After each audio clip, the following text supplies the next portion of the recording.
श्री अकाल तख्त साहब के हुक्म से असीं इकट्ठे होए, मान साहब भी नाल आए। असीं सारिਆਂ ने इको एक बेनती की कि इकट्ठे होके बंदी सिखां नूं सिखाईए। इलैक्शन आया, असीं मान साहब नूं बेनती की कि जिवें थोनू असीं सिख पंथ ने पार्लीमेंट च इलैक्शन लड़ा के जेल चों कढ़ाया सी, भाई रणजीत सिंह नूं जेल च कढ़ाया सी, अज तमिलनाडु के लोगों ने राजीव गांधी के कातलों नूं जिन्हों कतल किया सी उन्हां नूं जेल च कढ़ाया है, ते की अपना फर्ज नहीं बनता? मान साहब जिद च रहे। मैं मान साहब नूं आ भी बेनती की कि मान साहब अकला 1.5 साल का इलैक्शन है, 1.5 साल बाद तुसी जेड़े मर्जी सीट ते मंग लियो, असीं थोड़ी मदद करांगे, थोनू MP बना देंगे, एक्टी इकट्ठे हो जाइए, पंथ इकट्ठा हो जाइए, क्योंकि आ परिवार इंसाफ चाहते हैं। 32 साल एक जेल च रहना, वो भी 8 बाय 8 फुट के कमरे च रखना बहुत ज्यादा मुश्किल है। मिस्टर सुखबीर बादल, तेरे भापे ने छड्डिया उम्र कैदी गुरमीत पिंकी, मेरा ख्याल वह नाम गुरमीत सिंह पिंकी है, जिन्हें बहुत नौजवान फड़े तो फड़ाए तो मरवाए, कैट उन्होंने छड्डिया उम्र कैदी नूं। तेरी सिफारिश से 4 पुलिस अफसर छड्डे यूपी दे, तेरी सिफारिश से मिस्टर सुखबीर बादल, तेरी सिफारिश, तुसीं उन्हां ते परोपकार कीते, साडे ते नहीं कीता। फिर तुसीं छड्डिया राम रहीम नूं, जिन्हां ने गुरु गोबिंद सिंह जी महाराज दी पोशाक पा के ड्रामा कीता सी, जाण तो पहलां उहदा केस वापस लिया। तुसीं परोपकार कीता कौम दे दुश्मनां ते, कौम दे हामियां ते नहीं। झूठ ना बोलो ना बुलाओ। तुसीं किसी ने ठीक ही किया, झूठों ने झूठों से कहा कि सच बोलो।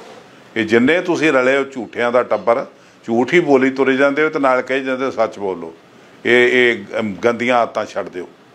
असीं मान साहब नूं बेनती की कि जिवें थोनू असीं सिख पंथ ने पार्लीमेंट च इलैक्शन लड़ा के जेल चों कढ़ाया सी, भाई रणजीत सिंह नूं जेल च कढ़ाया सी।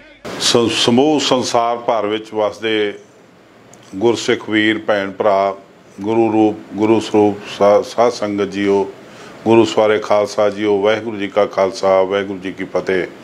मैं आप जी नूं संबोधन इस करके हो रहा क्योंकि जवाब देना मैं सुखबीर सिंह बादल दा, जिन्हें गप मारी अकाल एक बहुत तगड़ी, मैनू कदी उन्हां दा जवाब नहीं मिलिया। उन्होंने मैं कोई जवाब पुछे ने, जिहड़ी गल मैं करदा वो ना प्यो उहदे बाप ने ही जवाब दिता, ना उन्हें ना कदी अकाल तख्त ते बैठे ग्रंथी जिहड़ा हरप्रीत सिंह है, ना ही प्रधान प्रबंधक कमेटी दे ने।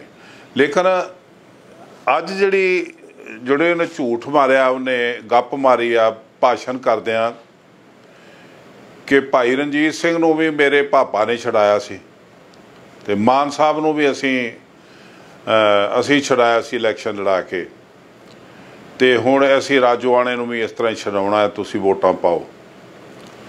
तो पहली गल तो किसी नूं भी छड़ाउण जदों छड़ाऊगा उदों देखांगे, लेकिन जिहड़ा कुकर्म करदा रहा लगातार 30 साल प्रकाश सिंह बादल ते उहदा पुत्तर, ते वो अज दुध धोते बनदे आ ते बन नहीं देने। असीं रणजीत सिंह नूं इन्हां छड़ाया हुंदा तो मैं इन्ना आसान फरामोश नहीं कि मैं मनुक्कर हुंदा। मैं महसूस करदा कि प्रकाश सिंह बादल दे पुत्तर ने बहुत वड्डा झूठ मारिया, बहुत वड्डी गप मारी है, तो इहो जिहियां गप्पां मारन वाले दा कौम यकीन करे तो सानू घाटा ही घाटा है। कदी भी साडी कौम जिहड़ी है किते कोई प्राप्ति नहीं कर सकती। अज ये वखरा विषय है कि एक राजोआणा दी सिस्टर नूं ये खड़ा करके कहे कि असीं बंदी छड़ावांगे, इहनूं जिताओ, तो जे MP को छड़ा सकदा तो आप MP है, घर वाली MP इहनूं पहले छड़ाउणे चाहीदे आ। तो जो भी इन्हां दी मान साहब की जां इन्हां दी लड़ाई आ उत्थे इलैक्शन की जां उहदे विच असीं नहीं, मैं नहीं इंटरफेयर करदा, लेकिन मैं ਇਹਦਾ जवाब जरूर देना चाहुंदा। पहली गल तो गुरु सवारे साध संगत जी जिहड़ा मैं जिस तरह छुट्टा आ, मैनू तकरीबन 13 साल तो उपर समा जेल दे विच लगातार हो चुका सी, ते मेरी उम्र कैद सी, सधारण उम्र कैद टाडा नहीं सी, टाडा उदों बनया नहीं सी। तो साधारण उम्र कैद 14 साल की हुंदी है। तो 13 साल मैनूं हो चुके सी ते मेरा हाई कोर्ट दे विचों डिसीजन नहीं सी आ रहा, रिजर्व रखिया सी फैसला। तो सुप्रीम कोर्ट ने एक डायरैक्शन दित्ती सी हाई कोर्ट नूं कि या तो 11 अक्तूबर 96 तक रणजीत सिंह का फैसला सुना दिता जाए या फिर 12 अक्तूबर नूं उहनूं बेल दे दी जाए। तो मैनू हाई कोर्ट दिल्ली ने बेल ते छड्ड दिता, मेरा फैसला नहीं सुनाया। मैं बाहर आया, जथेदार बनाया, संगत के प्रभाव नाल जो कुछ भी मेरे नाल होया। तो तकरीबन 1 साल दे विच जदों खास करके सुखबीर बाल दे पापा जी का बहुत मेन दोस्त जिहड़ा वो बनया प्राइम मिनिस्टर, तो उस समय मैनू अचानक जिहड़ा मेरा फैसला सी हाई कोर्ट का वो मेरे उल्ट गया। मैनू उस फैसले दे विच मेरी कैद कन्फर्म हुई, मेरी सज़ा कन्फर्म हुई। मेरी सज़ा जिहड़ी आ ज्यों दी त्यों रख के ते फैसला आया कि रणजीत सिंह दा जमानत कैंसल ते गिरफ्तारी वारंट जारी। लेकिन मैनू पता सीगा कि मेरी 1 साल की लड़ाई हो रहा, मैनू कोई चिंता नहीं, मैं परवाह नहीं की। मैं ना तो मेरा परमात्मा जानता है, मेरी आत्मा तो मेरा परमात्मा एक ने। मेरा परमात्मा जानता है कि मैं कदी बादल नूं नहीं कहा कि मैनू छुड़ाउण लई कोई चारा जोरी करो। मैं कदी टौड़ा साहब नूं नहीं कहा कि किते जाके मिलो मैनू छुड़ाओ, क्योंकि मैनू पता सीगा कि ये जिहड़ा मैनू बड़े सुखावे माहौल दे सज़ा कन्फर्म हुई आ, ये कित्थों हुई है, क्यों हुई है। लेकिन मैं धन्नवाद करदा बड़े वड्डे अफसरां दा और वड्डे पॉलिटिशियन जिहड़े बैठे सी दिल्ली च उन्हां दा, जिन्हां मैनू गाइड किया। तो मैं रिजाइन नहीं किया, बल्कि मेरा चंगा फैसला जिहड़ा सीगा, जिहड़ी मैनू जजमेंट नहीं सी मिली, वो जदों जजमेंट मिली छुट्टियां तो बाद मैनू, तो उहदे विच मैनू पता लगा कि जिहड़े डबल बेंच सीगा जज दा हाई कोर्ट का, उन्होंने अपने फैसले दे विच मैनू कन्फर्म करने के बावजूद 5 पेज मेरी फेवर च लिख के ये डायरैक्शन दिती सेंटर सरकार नूं कि असीं इहनूं सज़ा कन्फर्म कीती, असीं इहनूं नहीं छड्ड सकदे, क्योंकि इहदा चाल चलन बहुत चंगा रहा। इस केस तो पहलां ते इस केस तो बाद और जेल तो बाद जिहड़ा 1 साल जिहड़ा जमानत ते आया, इहदा रिकॉर्ड जिहड़ा बहुत तारीफ कीती आ गवर्नर दिल्ली ने, DGP दिल्ली ने, IG जेल दिल्ली ने, और एक गुप्त एजेंसी है जिहदा नाम लिखिया होया, वो उन्होंने मेरी फेवर च उत्थे बहुत अच्छा लिख के दिता, जिहदी वजह नाल जजां ने लिखिया कि असीं अपने अधिकार की वरतों करते हुए डबल बेंच के दोनों जज असीं सिफारिश करते हैं कि रणजीत सिंह नूं 1 वारी या 2 वारी या 3 वारी परोल वधा के छड्ड दिता जाए। बारों बार छड्डना होवे ते अज ही तुसीं छड्ड सकदे हो, उहदे लई हाई कोर्ट तो परमिशन की लोड़ आ, वो असीं अज ही दे रहे हैं। तो उन्होंने जिहड़ा फैसला सुनाया वो गया होम मिनिस्ट्री के जुडिशल डिपार्टमेंट च। उन्होंने एक जिहड़ा होम सैकटरी जुडिशल दे नाल संबंधित, एक होम मिनिस्ट्री का चीफ सैकटरी, एक होम मिनिस्टर आप, इन्हां 3 जाणिਆਂ ने जिहड़ा वो फैसला पढ़ के ते राष्ट्रपति नूं मेरा सिफारिश की, वो मैं RTI पा के यह फैसला लिया होया, RTI पा के, और ये डाक राही मैनू ये प्राप्त होया। मैं इनू अपने नैट ते अपनी पेज ते पाउण लगा ताकि कोई भी सिख इनू पढ़ सके। ये RTI जिहड़ी आ, ये RTI पा के मैं जिहड़ा मैटर लिया 16 पेज का है तकरीबन। तो ये तकरीबन government of India ministry of home affair judicial wing CS division Delhi दे विच जदों ये जजमेंट जिथे जाती आ होम मिनिस्ट्री च, उत्थे उन्होंने जदों ये होम मिनिस्ट्री ने अगों अपना फैसला लिया, तो उन्होंने इस फैसले दे विच तकरीबन जिन्हां ने मेरी हक च सिफारिश की, पुलिस अफसरां ने या DGP ने या दिल्ली दी तिहाड़ जेल ने, वो तकरीबन ये 5 पेज भी ने जिहड़े जजां ने मेरी फेवर च लिखे ने। ये मेरे हक च जिहड़ियां आउण वालियां दलीलां सी वो भी दित्तियां गईयां ने। ये भी लिखिया होम मिनिस्टर ने कि साडे कोल एक टौड़ा साहब ते एक SS आलूवालिया की एप्लीकेशन आई सी कि इनू छड़ दिता जाए, लेकिन असी रद्द कर चुके उसों, असी उन्होंने रद्द कर दिता सी। लेकिन ये क्योंकि ये जुडिशरी ने जजां की सिफारिश आ जिन्होंने असी रद्द नहीं कर सकते, तो असी इसनों राष्ट्रपति साहब को भेज रहे हैं। तो राष्ट्रपति साहब ने जो उन्होंने को गई तो उन्होंने इस तरीक नूं इस FIR के अंतर्गत जिन्नियां भी सजावां जिन्नियां भी धरावां अज तो बाद खत्म, ये मेरा फैसला मेरे साइन करने दे नाल लागू हो जाऊगा। उस दिन तो बाद मेरियां सजावां खत्म होईयां।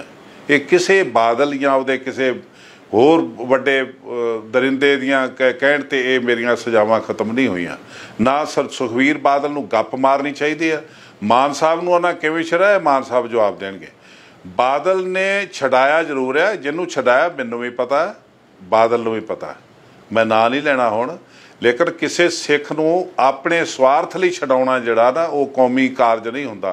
इस बंदे ने जो कुछ भी किया मेरे दिल ते लिखिया होया, मेरे नाल जो किया मैं ये कह सकदा कि इहने कदी भी मैनूं छडाउण लई उदम ते की करना है, बल्कि विपरीत उहदे जाके उल्ट जाके काम कीता है। मैं समूची संगत नूं ये जानकारी देना चाहुंदा है कि कदी भी सुखबीर बादल जां उहदा पापा ये दावा करन कि रणजीत सिंह नूं असीं छड़ाया, ये झूठ होवेगा। ये मैं अपनी जथेदार भाई रणजीत सिंह वाले पेज ते पाउण लगा, इसनूं पा देंगा, कोई भी सिख इहनूं पढ़ सकदा। और मेरी 1200 पेज की जजमेंट हाई कोर्ट की वो नैट ते पई आ, उहनूं कोई भी सिख पढ़ सकदा। इहदे विच मेरे जजमेंट के 5 पेज ने ਇਹਦੇ ਵਿੱਚ ਪਏ ਹੋਏ ਨੇ, ਉਹ ਕੋਈ ਵੀ ਸਿੱਖ ਉਹਨਾਂ ਨੂੰ ਪੜ੍ਹ ਕੇ ਜਾਣ ਸਕਦਾ ਚੰਗੀ ਤਰ੍ਹਾਂ ਕਿ ਇਹ ਸਿਫਾਰਿਸ਼ ਕੀ ਆ, ਇਹ ਸਿਫਾਰਿਸ਼ ਦੇ ਉੱਤੇ ਕਿਹੜੀ ਅਥਾਰਟੀ ਨੇ ਫੈਸਲਾ ਲਿਆ, ਉਹਦੇ ਵਿੱਚ ਬਾਦਲ ਦਾ ਰੋਲ ਕੀ ਹੈ। ਇਸ ਡਾਕੂਮੈਂਟ 'ਚ ਬਾਦਲ ਸ਼ਬਦ ਆ ਗਿਆ ਹੋਵੇ ਤਾਂ ਮੈਂ ਗੁਨਾਹਗਾਰ ਹੋਊਂਗਾ। ਪਰ ਇਹ ਸੁਖਬੀਰ ਬਾਦਲ ਨੂੰ ਤੇ ਉਹਦੇ ਟੱਬਰ ਨੂੰ ਜਾਣ ਲੈਣਾ ਚਾਹੀਦਾ ਕਿ ਇਹਨਾਂ ਦੇ ਦਿਨ ਪੁੱਗ ਗਏ ਨੇ, ਇਹਨਾਂ ਦੀ ਸਿਆਸਤ ਮੁੱਕ ਚੁੱਕੀ ਆ। ਇਹ ਝੂਠ ਨਾ ਬੋਲਣ, ਇਹ ਆਪਣੀ ਗੁਆਚੀ ਹੋਈ ਜ਼ਮੀਨ ਤਲਾਸ਼ਣ, लेकिन झूठ बोल के नहीं। ये कौम हुण सुत्ती नहीं पई, कौम जागदी पई है। इन्हां नूं जवाब देना चाहिए है। 328 ਸਰੂਪ किस ID ते गए, इन्हां नूं जवाब देना चाहिए है। जिहड़ा साडा CBI वालों दिल्ली तो वापस आया खजाना सी, पुरातन ग्रंथ, वो कित्थे गए? वो जवाब नहीं दे रहे। वो जवाब कोई मंगे ना, रौले रप्पे विच खत्म हो जाए गल। ये तरीके नाल ये जिहड़ा हुण नवें थरों पंथक बन लगा है बादल दा पुत्तर, ते ये बनाउण लगा है अकाल तख्त ते बैठा ज्ञानी। ये कोशिशां सफल नहीं होणगीਆਂ क्योंकि सिख जाग चुके ने। सिखां नूं जानकारी दिओ कि गुरु ग्रंथ साहब के पुरातन सरूप किहड़ी एजेंसी नूं दित्ते, क्यों दित्ते, वो वापस कदों आउणगे। हाई कोर्ट तुहानूं पंजाब हरियाणा हाई कोर्ट तुहानूं 2008 तो पुछ रहा कि ये खजाना कित्थे गया, तुसीं जवाब नहीं दे रहे, तुहाडा प्रधान जवाब नहीं दे रहा। तुहाडा प्रधान गूंगा या उहदा सकत्तर गूंगे ने या तुहाडा बादल जो गूंगा, ये क्यों नहीं जवाब दे रहे? ये जवाब देने चाहिए क्योंकि वो साडी कौम का एक डाकूमेंट आ, कौम की एक होंद आ। वो कौम की होंद जे सानू ना मिली तो गुरु ग्रंथ साहब दे विच मिलावट नूं कोई रोक नहीं सकता। अज तुसीं देखो जिहड़ा ज्ञानी हरप्रीत सिंह जिन्हों तनखाहिया करार दे रहा, उहदे घर जा रहा, विजिट कर रहा, कनेडा उहदे घर जाण दीयां तैयारियां कर रहा। जिन्हों इहने कई महीने पूछा कि ये PDF जिहड़ी फाइल है, कंप्यूटर फाइल है, तुसीं कित्थों चोरी कीती, अज उहदे घर मेहमान बन के जाण लगा। तो ये पुछना तो यह चाहिए सीगा भवन नूं कि ये PDF जिहड़ी आ चोरी किस तरह हुई, किन्ने कीती ते इस जगह किवें पहुँच गई। पर ये जिहड़े लोग ने समझते हैं कि लोगों का दिमाग है नहीं, असीं अज गल करते हैं तो भुल जाते हैं। इस बंदे ने वारी वारी कहा असीं सजावां देवांगे, असीं ऐ करांगे, लेकिन कुछ नहीं होया। 328 ਸਰੂਪ किस ID ते गए वो नहीं दस पाए। ਜਿਹੜੇ ਗੁਰੂ ਗ੍ਰੰਥ ਸਾਹਿਬ ਦੇ ਪੁਰਾਤਨ ਸਰੂਪ ਸੀ 502 ਗੁਰੂ ਗ੍ਰੰਥ ਸਾਹਿਬ, 2 ਦਸਮ ਗ੍ਰੰਥ ਔਰ 28 ਹੁਕਮਨਾਮੇ, 2 ਜਨਮ ਸਾਖੀਆਂ ਦੇ ਖਰੜੇ, ਉਹ ਸਾਨੂੰ ਲੱਭ ਨਹੀਂ ਰਹੇ। ਸਾਡੇ ਲਈ ਬੜੀ ਚਿੰਤਾ ਦਾ ਵਿਸ਼ਾ ਹੈ। ਇਹ ਪ੍ਰਕਾਸ਼ ਸਿੰਘ ਬਾਦਲ ਦਾ ਪੁੱਤਰ ਸੱਚ ਬੋਲੇ ਤੇ ਉੱਥੇ ਬੋਲ ਕੇ ਦੱਸੇ ਵੀ ਉਹ ਕਿਹਨੂੰ ਦਿੱਤੇ, ਕਿਉਂ ਦਿੱਤੇ ਤੇ ਕਦੋਂ ਵਾਪਸ ਆਉਣਗੇ। ਇਹ जनता ਨੂੰ ਗੁੰਮਰਾਹ ਕਰਨ ਲਈ ਉਲਟੇ ਸਿੱਧੇ ਬਿਆਨ ਨਾ ਦੇਵੇ। तो मैं समूह संगत ਨੂੰ ਇਹ ਬੇਨਤੀ ਕਰਦਾ ਕਿ ਮੇਰਾ ਡਾਕੂਮੈਂਟ ਜਿਹੜਾ 16 ਪੇਜ ਤੋਂ ਜ਼ਿਆਦਾ ਨੇ, ਇਹ ਹਾਈ ਕੋਰਟ ਦੇ ਆਰਡਰ ਨਾਲ ਬਣਿਆ। ਹਾਈ ਕੋਰਟ ਦੇ ਹੁਕਮ ਦੇ ਨਾਲ ਇਹ ਹੋਮ ਮਿਨਿਸਟਰੀ ਚੋਂ ਬਣ ਕੇ ਮੇਰੀ ਸਿਫਾਰਿਸ਼ ਗਈ ਤੇ ਰਾਸ਼ਟਰਪਤੀ ਨੇ ਮੈਨੂੰ ਛੱਡਿਆ। ਇਹਦੇ ਵਿੱਚ ਬਾਦਲ ਪਰਿਵਾਰ ਦਾ ਜਾਂ ਬਾਦਲ ਸਰਕਾਰ ਦਾ ਇੱਕ ਲਫ਼ਜ਼ ਵੀ ਆਉਂਦਾ ਹੋਵੇ ਤੇ ਮੈਂ ਉਹਦੇ ਲਈ ਦੋਸ਼ੀ ਹੋਊਂਗਾ। ਤੁਸੀਂ ਆਪ ਪੜ੍ਹ ਸਕਦੇ ਹੋ, ਮੈਂ ਉੱਤੇ ਪਾਉਣ ਲੱਗਾ ਇਸ ਨੂੰ। ਕਦੀ ਵੀ ਮੈਂ 1999 ਦੇ ਵਿੱਚ ਮੈਂ ਇਹ ਅਪੀਲ ਕਰ ਚੁੱਕਾ ਅਕਾਲ ਤਖ਼ਤ ਦੇ ਉੱਤੋਂ ਸਾਹਿਬ ਤੋਂ ਖਲੋ ਕੇ ਕਿ ਇਸ ਬੰਦੇ ਦਾ ਕਦੀ ਸਿੱਖ ਆਪਣੀ ਲਾਈਫ ਦੇ ਵਿੱਚ ਯਕੀਨ ਨਾ ਕਰਨ। ਇਹ ਬੰਦਾ ਸਾਡੀ ਕੌਮ ਤੇ ਅੰਬਰਵੇਲ ਬਣ ਕੇ ਪਿਆ ਹੋਇਆ। ਇਸ ਨੇ ਸਾਡਾ ਸਿੱਖੀ ਦਾ ਰੁੱਖ ਸੁਕਾਤਾ। ਅੱਜ ਜੋ ਹਾਲਤ ਆ ਪੰਥ ਦੀ, ਅਕਾਲੀ ਦਲ ਦੀ, ਪ੍ਰਬੰਧਕ ਕਮੇਟੀ ਦੀ, ਅਕਾਲ ਤਖ਼ਤ ਦੀ, ਉਹ ਤੁਸੀਂ ਸਾਰੇ ਜਾਣਦੇ ਹੋ। ਤੇ ਇਹ ਪਿਓ ਦਾ ਪੁੱਤ ਅਜੇ ਵੀ ਪਿਓ ਪੁੱਤਰ ਹਾਲੇ ਉਹਨੂੰ ਛੱਡਣ ਨਹੀਂ ਚਾਹੁੰਦੇ, ਜੋਕਾਂ ਦੀ ਤਰ੍ਹਾਂ ਚੰਬੜੇ ਹੋਏ ਨੇ ਔਰ ਕਹਿੰਦੇ ਨੇ ਕਿ ਹੋਵਾਂਗੇ ਤੇ ਅਸੀਂ ਹੋਵਾਂਗੇ, ਨਹੀਂ ਤੇ ਕੋਈ ਨਹੀਂ ਹੋਊਗਾ। ਇਹ ਹੁਣ ਤੁਹਾਡਾ ਇਹ ਕਰਮ ਆ, ਤੁਹਾਡਾ ਸਹਿਯੋਗ ਆ, ਤੁਹਾਡਾ ਆਪਣਾ ਫੈਸਲਾ ਜੋ ਕੁਝ ਵੀ ਤੁਸੀਂ ਕਰਨਾ ਚਾਹੁੰਦੇ ਹੋ। ਲੇਕਿਨ ਇਸ ਝੂਠ ਦੇ ਪਲੰਦੇ ਤੋਂ, ਇਸ ਝੂਠ ਦੀ ਪੰਡ ਤੋਂ ਆਪਣਾ ਭਾਰ ਘਟਾ ਲਓ, ਇਹਨੂੰ ਸਿਰ ਤੋਂ ਲਾ ਕੇ ਸੁੱਟ ਦਿਓ। ਵਾਹਿਗੁਰੂ ਜੀ ਕਾ ਖਾਲਸਾ, ਵਾਹਿਗੁਰੂ ਜੀ ਕੀ ਫਤਿਹ।